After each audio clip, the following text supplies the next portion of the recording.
और अभी आपको बताएं, कराची शहर में एक बार फिर से बारिश का नया अलर्ट जारी कर दिया गया। कराची के शहरी तैयारी कर लें, कराची में शदीद तेज़ बारिश होने वाली है। महकमा मौसमियात ने कराची में आज फिर होने वाली बारिश से मुतल्लिक बड़ी पेशन गोई कर दी।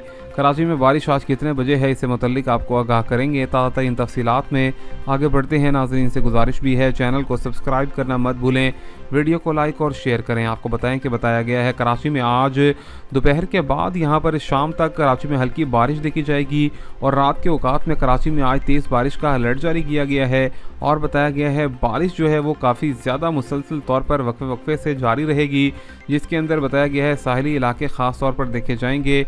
और बहरिया टाउन के अंदर आज सुबह सवेरे भी हल्की बूंदाबांदी देखी गई और कराची में होने वाली गुज़िश्ता शब बारिश की वजह से मुख्तलिफ मुकामात पर पानी भी जमा हो गया। ताहम महकमा मौसमियात का कहना है कि इंतज़ामात मुकम्मल हैं। कराची में इस साल का अलर्ट जो है वो काफ़ी ज़्यादा शदीद है और कराची को बड़ा ख़तरा भी लाहिक है। फ्लडिंग के साथ साथ यहाँ पर सैलाबी सूरत हाल की वजह से मुकम्मल तौर पर बड़ा नुकसान का अंदेशा भी है।